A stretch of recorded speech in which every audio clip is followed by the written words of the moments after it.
Yeah, so basically the process of this is going to be, I'm going to go over how to do various control modes, the control types, and walk through it with this flywheel system that we have right here. And it'll all be live. So here's hoping that it'll actually work out very well. So we're all programmers. We all know what it's going to be with a robot at the start of every season. We know roughly what the robot's going to look like, but we don't have a robot. But we need to get working on something anyway. What do you do in that scenario? Write a bunch of code. How do you test it? Simulation. So the simulation tools that WPI provides are very featureful. There's a lot of physics that are available, particularly with our motor controllers. We provide a lot of simulation support native inside there, so that way you can test the simulation in a fairly realistic environment. That will be the starting point with this conference. We're going to go over how to tune really it's up to you guys to decide. I was thinking just a velocity voltage controller, but if you guys would rather start off with a torque current controller or anything else like that, this is live and open to changing based on what you guys want to do. Raise your hand for torque current. Raise your hand for regular velocity voltage. And then raise your hand for position. I think torque current's the winner there? I would say I'd agree. So we'll start off with a velocity torque current controller and start off in simulation, get something up and running, and then we'll just transition to seeing how it performs on the real hardware, if it comes out well or if there's additional tweaking that you got to do. So, yeah, we can see if we can do that. Let me. So, how many people have no idea what torque current control is? No idea. No idea, or just only a little bit of an idea? So, torque current control is a way of controlling the motor in units of amps, which is linear with torque. Yeah, so torque current is a control mode where you directly apply the amount of stator amps that the motor is applying to drive the brushless motor. Stator torque is linear to the torque applied at the rotor. Therefore, when you increase the amount of stator amperage, you're going to increase the acceleration of the system. This is different from a standard voltage controller where you're applying a fixed voltage output, which is roughly linear to the velocity of the system rather than acceleration. This means that if you're applying a constant amount of torque that's able to overcome friction, the system is going to accelerate and accelerate until it reaches free speed, even if it's a relatively small amount of torque current. On a free speed, 5 amps, and it'll accelerate up to free speed no problem. It'll take a little bit of time. It's not going to be instantaneous, but it does get up to free speed. So because of that, it's a different way of thinking of how to tune systems. What I have here is the velocity closed loop Phoenix 6 example. We provide simulation support for a lot of our examples out of the box. This one in particular is a great example because it's pretty much exactly what we're trying to do. So if you're not already familiar, over on our GitHub repository, so that's github.com/cross-the-road-electronics/Phoenix6-examples. There's a ton of different examples there, ranging from swerve to position closed loop to velocity closed loop to motion magic expo to pulse width control, and many of those examples have simulation baked in. My mic keeps cutting out. Have a lot of those examples baked in. So this example is pulled directly from that GitHub. I might just put this down. So if you were paying attention to the screen, all that we did was use the WPI simulation start to boot up a simulation GUI. And from here, we're just going to teleop enable it. And in Tuner, we see a simulated device. Like we said, we've got very featureful simulation support for our products to the point that you can use Tuner to interact with simulation devices as if they were hardware devices. So we're able to select it. We can take a self-test. We can do all kinds of things that we would otherwise do with a normal device. We can plot, and we can tune. So with the velocity torque current, we know that we're going to want the velocity signal. We're going to want the velocity reference signal. We're going to group them together so that way they're on the same axis. And inside our control mode, we're going to want the velocity torque current FOC control mode. So what is reference that you just put? What is that reference signal? So a velocity reference is going to be what the PID controller is targeting. When you're doing just standard velocity torque current, it's going to be the exact velocity that you are specifying to target. In other control modes, such as Motion Magic or Motion Magic Expo, the velocity reference is going to change to follow the path of the profile. But in this case, it's convenient because we can see exactly what the actual velocity is relative to the target velocity. Here we can just kick it on, and we can enable it, and we can try to drive, and nothing happens because we don't have any gains yet. So I saw that the plot moved. Is that the reference signal that just increased? Yes, it is. Reference signal is green, and actual velocity signal is purple in this scenario. So right now, on a real robot, that motor would be doing nothing. Correct. On a real robot, that would be doing absolutely nothing. The purple contrast is a little low. Is there a bigger brighter? Yep, we can absolutely do that. So Tuner has a lot of ways to increase different change colors, increase brightness, improve contrast, whatever you want to do. So is this better? Cool. So velocity torque current. There's two general ways to do velocity torque current. You can do a quick and dirty P gain only solution, and that'll get you pretty close. And then you can also do the more correct accounting for the KS and KV feed forwards. But the backbone of the velocity torque current control is always going to be the P gain. So if you can correctly tune P, you're going to be 95% of the way there. The feed forwards are going to get you the last 5%. So how do we start with a P gain? This is a common problem with PID tuning in general. What gain do I start with? Do I just go with 1? Do I start with 0.1? Well, the answer is going to be depending on the control mode and what you're expecting to do. So in this scenario, we're targeting 16.7 amps, or 16.7 rotations per second for our velocity targets. What would be a reasonable output to try to get somewhere? If you're familiar with motors at all, you can see the torque current applied by a motor as you apply different voltages and see what reaction they're going to do. Based on my experience, for 16.7 RPS targets, I'd expect maybe 10 amps of current to start with. So we're going to round the target of 16.7 to 20 RPS, and with a 10 amp target, it'll be 10 amps divided by 20 RPS is 0.5. So we'll start with a KP of 0.5, and we'll see where that gets us. We get a little bit of output. I'm going to zoom in so that we can get some scrolling. And so we're applying output, but we're not getting to the set points. So in this scenario, we're just going to start doubling the KP term until we get close or until we get oscillations. So we do 1, closer but still not there, 2. You need to roughly double. I don't like to work in the powers of 2, so I typically do 1, 2, 5, 10, 20, 50, 100, et cetera, et cetera. So we'll try 5. That gets us closer. We'll try 10. And now we get a little bit of oscillation. If we zoom in,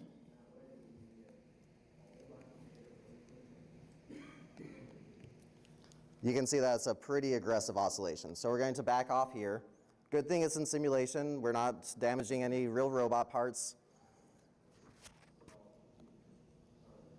And with 8, we're pretty close. We'll bring it up a little bit more to 9, 9.5. And since we know that 10 is bad, we're just going to leave it there. So we'll increase the KP, or the velocity target, and we see that we get a little bit of oscillation throughout there. So we're going to back off a little bit more so that we don't see that oscillation while we're transitioning. We'll do like 8.5 maybe. So just like that, we've got relatively well-following target velocity with the requested output.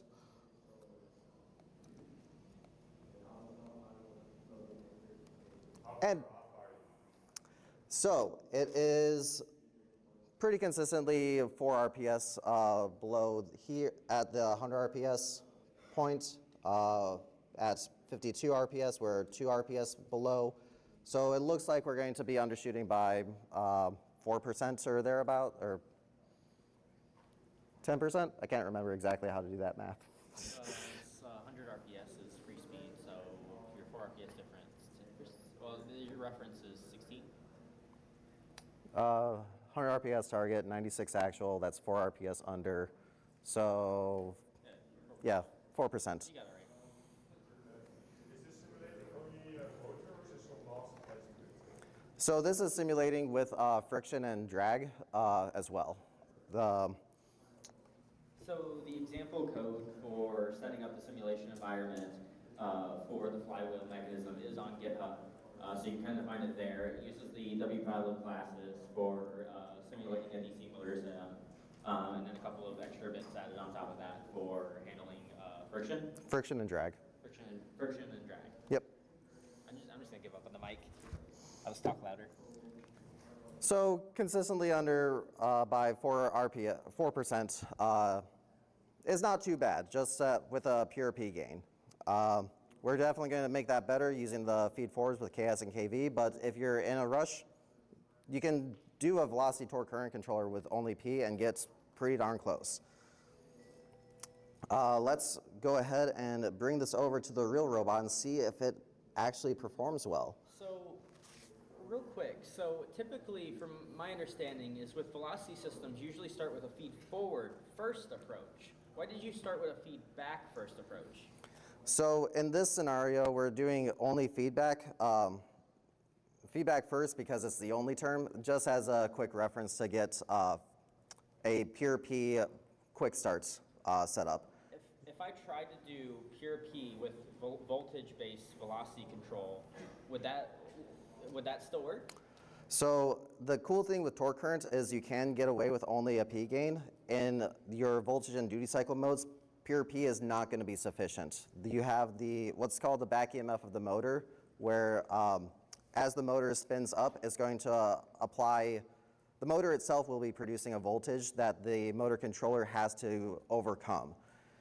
Because of that, pure P is not sufficient to get anywhere close really to the set points. You're always going to be lagging behind by significantly more than the 4% that we're seeing here. That's just due to friction and drag. In a voltage base, you're going to require a KV term in order to apply a forward EMF that matches what the motor would expect to be driving to get to the target velocity. So to test on the real robot, we're going to use our feature called hardware simulated robot code. So with this, we're going to actually connect the Windows laptop to the carnivore that's attached to this system and run it as if it was a real robot. So right now, the code that's running on his laptop is directly commanding that Kraken over there using the carnivore as an interface. So you can actually, even without the WPilot stack involved, you can use C#, Python, or Java and C++ if you are using the WPilot stack.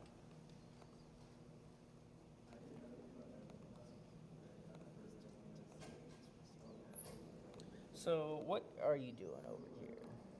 I'm just setting it back up so that way it's the same values as it was on the simulation. So now you're connected and you're just translating those gains you figured out in sim over to here. Yep. What do you guys think is going to happen once he tries those gains on the real flywheel? Any takers? Shoot. You think it's going to immediately snap? Is it going to hold that target velocity, or do you think it's going to jitter, or do you think it's going to be completely wrong? What do you think? You think so? Now, I think that is very dependent on your mechanism as well, and how well your simulation set up in terms of your moment of inertia of your mechanism. You can kind of figure a lot of that out through your CAD. We didn't dive into that because that's not quite the goal of this conference, but you can set up your simulation to be pretty darn close to your real mechanism. And then there's mechanical differences that are going to make it not necessarily one-to-one as you apply it. All right, and then we'll just set a target of 10 RPS. Oh, I did not set the grouping. When you talk, just pause it. So it overshot a little bit. It's a little bit oscillatory. Just a little bit, Just a little. And what was that target velocity to? 10 RPS. 10 RPS. So imagine if that was 100 RPS. So basically, simulation is pretty close, but it's not always going to be perfect. We'll bring down the KP a little bit, so that way it's not as bad. We'll try 7. I'm pretty confident it'll be close. So with 7, that's pretty darn close. So that's a velocity control with just a KP term. There's no feed forwards, and that's. So how well is that tracking?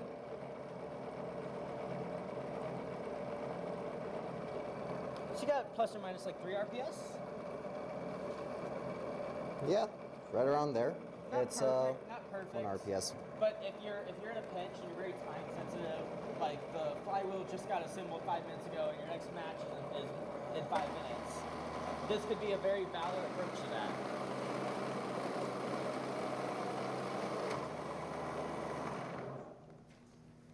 So I noticed, Corey, that as you were increasing velocity, noise seemed to get larger and larger. Yes. The velocity noise is going to be increasing as the RPM increases. This is just due to the sensor. The filtering is I'm struggling to convey it. Contingent as a function of velocity. Yeah, the noise is going to be based on the velocity. The grid of Of the system, a lot of it's real. yeah. So the system as a whole will be vibrating. It will be actually going back and forth as the velocity increases. The sensor itself becomes a little bit more noisy as you increase the velocity. All that's just going to contribute and increase the actual velocity noise as you increase your target velocity. Worth pointing out that those filters are designed for closed looping because even though it may appear noisy on the wire, you're going to want responsiveness in your closed loop. In the past, teams have run into problems where on some motor controllers or sensors, the frequencies might be dialed down pretty aggressively, so they look nice on the wire, but then when you start to close loop, you don't get a lot of good control bandwidth. So it's worth pointing out that that's actually an optimal solution for you guys need to do, what you need to accomplish in the match. If you do want more filtering, which I don't recommend for flywheel systems, there is a time constant parameter that you can adjust to actually do a little bit more filtering. Now this does end up resulting in more delay in the response, so it's typically not optimal for a velocity. So in a velocity closed loop, you kind of just want to deal with it and build your mechanism to be as as little noisy as possible, so that any noise is isolated to the sensor noise. Shoot. So what we're seeing here is just the sensor noise? So It's a combination of sensor noise and actual noise in the entire system due to vibration of the gear meshing and, you know. Is it that noisy in actuality? It is not that noisy in actuality. There is a lot of actual sensor noise present on the wire So in that. you can do this kind of experiment, but you can take a Kraken X60 or an X44 and just run it at 100% under no load, and you can kind of get an idea for how noisy just the pure rotor. And then that gets effectively, I don't know the relationship, I don't know if it's multiplied, but as you add more things and there's more slop and there's more things in the system, that velocity noise gets accelerated. But just with a Kraken by itself, you can get probably within 0.2 RPS. I think I remember tuning 0.2, even with lower than 0.2 RPS, the velocity. At what RPM? Or RPS? 100 RPS, pretty close. I don't know. But you can get pretty accurate velocity under no load, and then now you'll notice that as you speed things up, it gets noisier, and then that gets amplified by your system. So in this case, it's a bunch of 3D rendered gears and a somewhat non-rigid half-inch hex. So as it spins up too, there's more flexing. So this is purely open loop. There is no feedback. So based on that, a lot of that noise is actually going to be due to the closed loop, which means that we can reduce the KP more to get a reduced noise response. However, reducing the output is also going to reduce the response as balls are getting thrown out of the shooter or whatever else is going on. It's going to be a trade-off in that respect. A lot of the time you want the noisier response in order to have a better reactance to outside stimuli going through the launcher. So moving on from there, we will move on with the feed-forward tuning with a velocity torque current. So when you get a little bit more time, the proper way to do this is to start with a KS and KV term with a very small KP term, in fact. So the general idea of this is going to be the KS and KV will combat the natural friction and drag of the system, and the KP is going to slowly bring us to the actual target. So we'll start with the KP of 0.1. We'll start with a target of something small, 10 RPS. When you're targeting a small velocity, this is going to be primarily dominated by the frictional component of the system. The frictional component is combated with the KS term. So we're going to start with 10 RPS, we're going to enable it, and we're going to increase KS until we get our velocity to the reference. So you can see that we're enabled. The motor is trying to do something, but it's not actually getting anywhere. So we're going to add, let's say, an amp. Still not there, let's try 2 amps. So note that these units are in amps because we're in torque current mode. They're not in terms of volts, which is position voltage or velocity voltage or motion magic voltage. So with this, we are now at basically directly on top of our closed loop reference.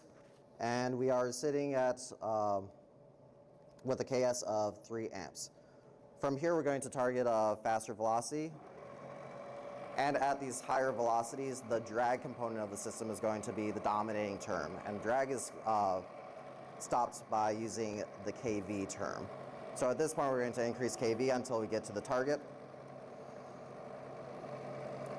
I typically just start at half of whatever the KP term, or the, no, 100th of the KS or thereabouts. 107, 106, 1055, 2.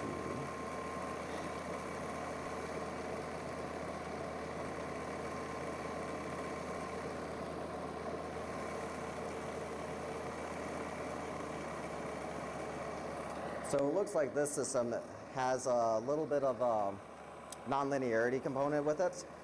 As you get above a certain threshold, the resistance is increasing significantly less compared to below a certain threshold. So we're going to get close and we're going to come back down to the 10 RPS to retune the KS component.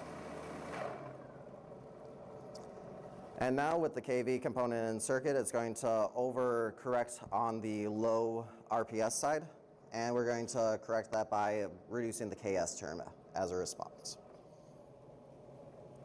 So 2 got us pretty close. We'll go back up to 80, and basically we're going to do this a couple of times to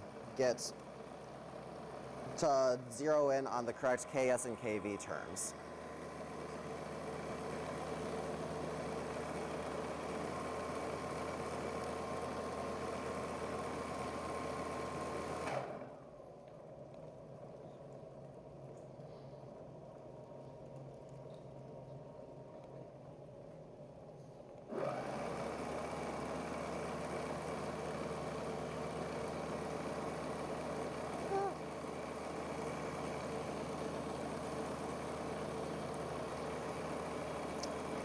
Now the exact values that I'm using are no longer following the doubling strategy, and that's perfectly fine. You're just, after a certain point, you generally get a feel for what the right steps are going to be, and you're going to take the steps to get closer.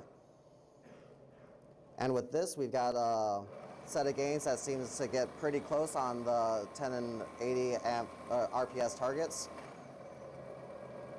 Also happens to work well with the 40 RPS target.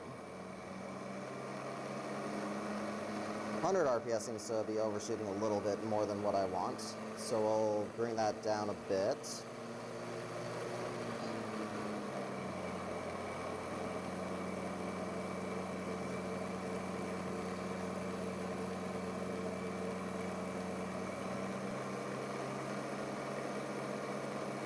All right, and with that, we can now tune the KP in particular.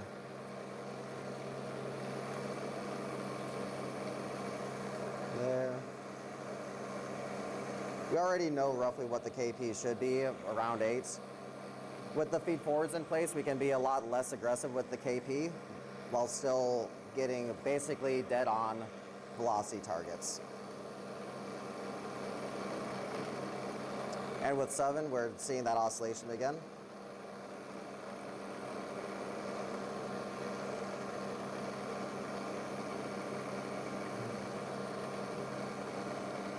So it looks like 6 is going to be our target KP. And with that, we are now targeting velocity set points and getting to that velocity set points basically instantaneously, at least for this particular mechanism.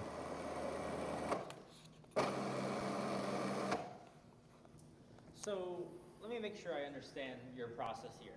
So I know you started with a really low KP. Why did you start with a really low KP before you went to KS and KV?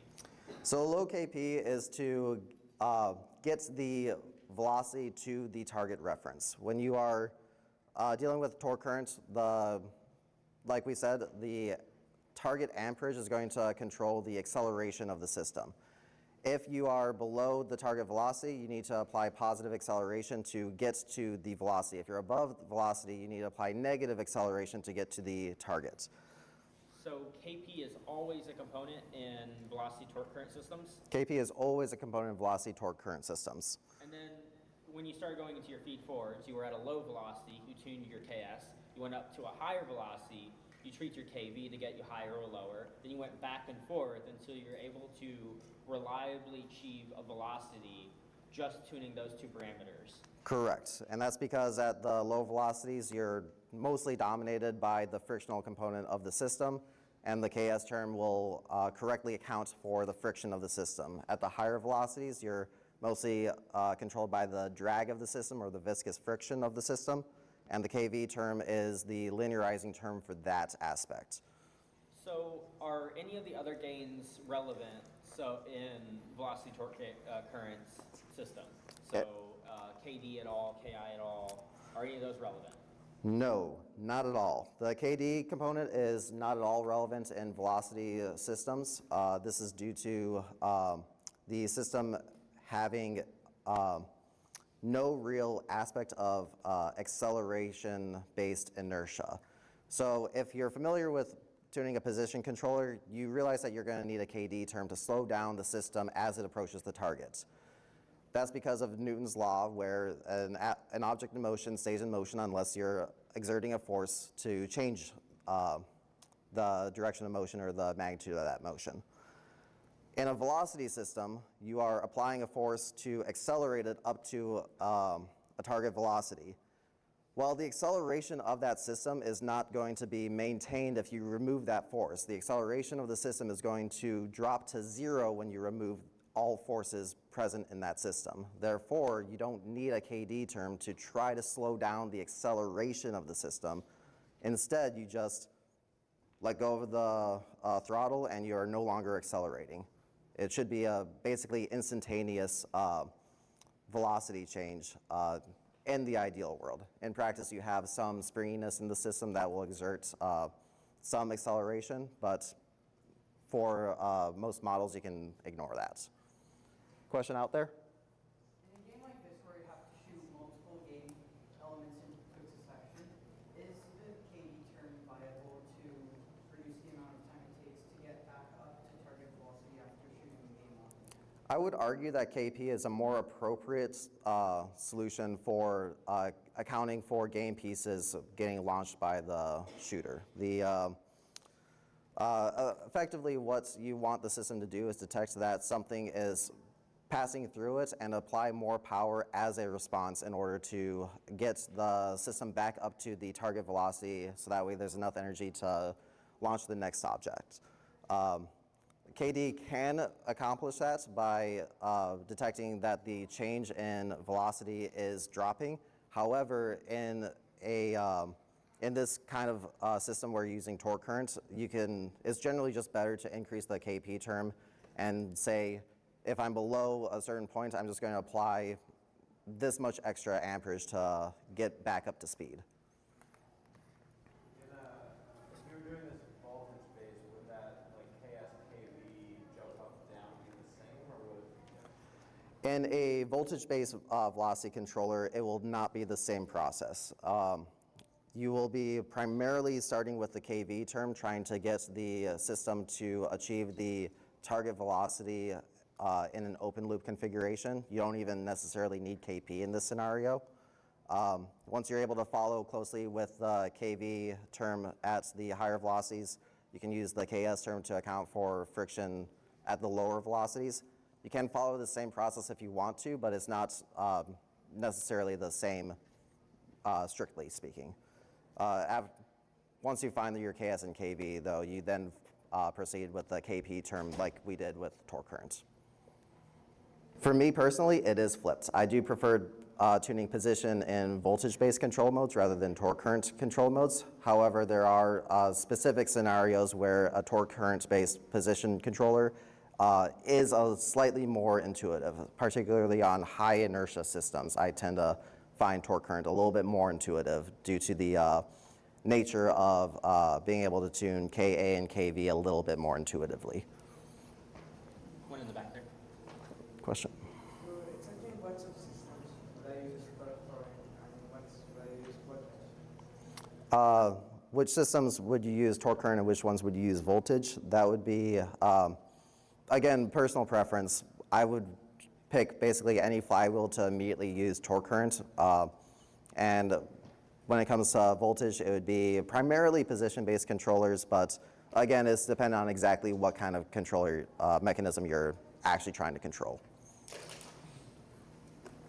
So what systems with torque FOC mode would you use KA? What stuff does that overcome? So the KA term is primarily used in motion magic based controllers, or if you're specifying an acceleration term alongside a velocity control.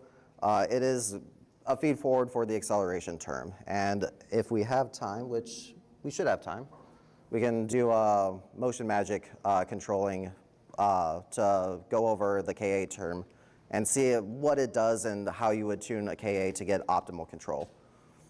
Any other questions, or do we want to move on to motion magic? Does anyone want to try anything other than motion magic before I commit to that? All right. Motion magic it'll be. So a little bit of context behind what is motion magic. So motion magic is a control strategy that allows you to choose, in the context of position control, allows you to choose a cruise velocity and acceleration. So as your system goes up to a target, you can minimize how fast it achieves that, as well as how much acceleration it does. So this is very useful in elevator games, where you have an elevator that if you run it with regular position voltage, it jerked, and now you twisted it and you broke your elevator. Nobody likes that. I just need to apply the set position to 0 first. Where is it? Velocity, motion magic, or position? I'm just doing position motion magic. Okay. So in this example, we're going to be doing position motion magic. So we're kind of cheating a little bit with the flywheel. Any mechanism can be a position-based mechanism. If it can move, you can target a position. So we'll kind of cheat and use the flywheel as if it was a position mechanism. And in fact, it's very similar to a swerve azimuth, and that it has infinite degrees of freedom. Cool. So now we've got our zeroed out position, so we can have position targets that are a little bit more reasonable. Ooh, I don't have a marker. Zeroed out gains. Actually, here, this is a cool, I have actually put a mark on here already. So that's our 0 point, Corey. Yeah, doesn't matter too much. Okay. So we've got our motion magic set up. We have a target of 0, and the reference is at negative 0.4. So motion magic is always going to require setting a cruise velocity and acceleration term. If you're using trapezoidal, if you're using expo, I believe you only need the velocity or the acceleration. I can't remember. I believe you only need the velocity Okay. because the acceleration will always be whatever the system lets it do. Yeah, but in our case, we're going to be using trapezoidal. So we'll set a velocity and acceleration. The velocity is going to be in terms of rotations per second. So I'm going to set 50 rotations per second, so that way I know it's achievable by the system.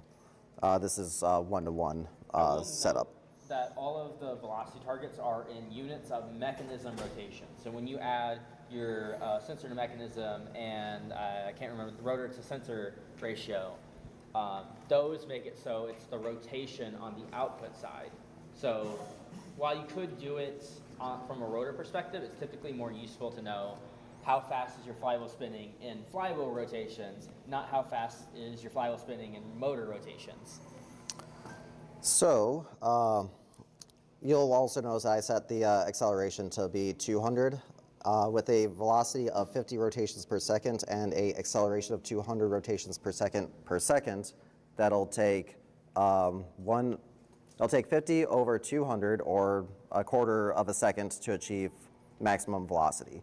So I'm just picking a number that feels relatively fast and achievable by the system. You can kind of get an intuition for figuring out what you want your acceleration to be. Once you figure out what your gain should be, you can just decrease acceleration and then change your set point from one range to another range, and you can actually see how quick your system kind of responds to that. Now, we're operating in torque current and we're targeting a position.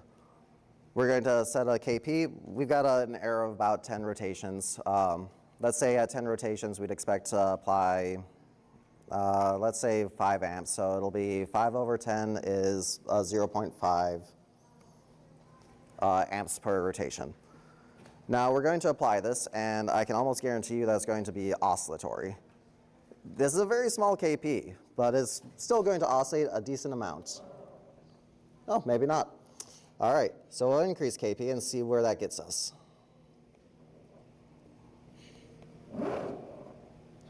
Very similar to a voltage-based system right now. Yep, very similar, but you can see that we are overshooting a decent amount. In a voltage-based controller, this is going to be not nearly as much overshoot. What's happening is, because we're controlling the acceleration of the system, With only a KP term, we're never telling it to slow down. We're just letting off on the gas as we're approaching the target. We aren't applying brakes. In a voltage-based system, you're going to naturally be applying brakes as you let off on the gas because the back EMF of the motor is going to apply a natural braking force. So the KD term isn't as important. It's still important, but you can get away with less KD to get the same response. In torque current, that's not the case. You absolutely need KD to get any kind of optimal control in a position control. Torque current kind of helps bypass the fact that as the motor's moving, it acts as a generator fighting back against its own motion. So in the position-based system, that kind of helps it because it naturally dampens the response, as Corey said. So like this, you can see that I added a very small KD, 0.1, and that's pretty much eliminated the overshoots. And now with the higher KP, it's overshooting again. So we're going to do this a couple times. I'm not going to go through and optimally tune KP and KD for the moment, so that way I can give you a little bit better understanding of KA in particular. So I'll get KD a little bit better so we're not overshooting quite as much. And with that, we will tune the feed forwards. So what is KA? KA is the feed forward for acceleration. At the start and end of a Motion Magic profile, we are intending to be accelerating either forward or backwards to start the motion or to stop the motion. And if we see here, the reference is leading the actual position by a decent amount. So we should be able to eliminate a lot of that with some KA gain. So we'll start with very small KA gain. And we're still lagging a decent bit, so we'll bring it up. When you say lagging, what are you seeing there on the plot? So lagging means literally the reference is in front of the actual position when you're looking at it from a time-based slot. So even though you end up roughly at the same position, during that motion, you're actually offset from what the position should be. Yes. And if you notice with the KA of 0.05, we were actually really well following at the beginning, and then the deceleration took effect and we decelerated too aggressively. So with this, the KA looks maybe a little bit too strong. The major effect, though, is going to be KV in this scenario. So KA is going to be effective at matching the curving sections. KV is going to be effective at getting you from start to end, almost. So I'm going to bring back the KA a little bit so we're not as aggressive. A little bit more. What is a sign of like a bad KA? Like if you make the gain really large or really large, does that negatively impact the behavior at all? It will negatively impact behavior, and I'll show you how. So we'll make it a lot stronger than what it should be right now. And you can see that it, in fact, drove in the opposite direction because the KA is so strong that the system is actively driving backwards to counteract it. Interesting. So I'll bring KA back to what I found here, and I'll increase KV to get the blue and green line to end at around the same points. So we'll start with the KV of here, bring it up a little bit more, bring it up a little bit more. Speed test. Yep. And open up for questions. And here we can see that the position and reference are more or less matching, and we can tune KA to a slightly better degree to get the two more or less on top of each other. So here we're still lagging a little bit.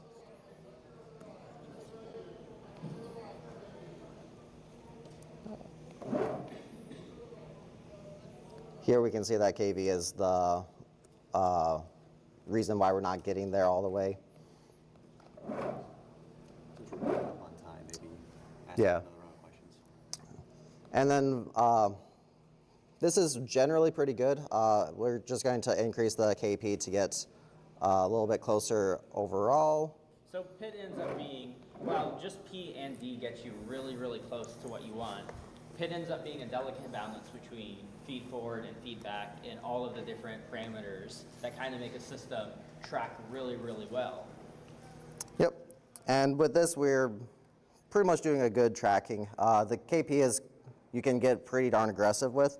I just know offhand it'll be on the order of 100 or so. So we'll just do that to see what it looks like. And it'll be something along those lines. So with that, that'll be the conference. Unfortunately, I'm out of time. So if there's any quick questions, we can take. Do you typically do feedback before feed forward with Motion Magic? With Motion Magic, I do a quick tune with feedback before I go into the feed forward, and then I do feed forward to make it follow the profile as best as I can with a poorly tuned feedback set. Yeah, that'll be the same. Okay. Yep, if you've got any questions, you can be more than welcome to stop by our booth in the Robot Service Center, and I'd be more than happy to give you more information.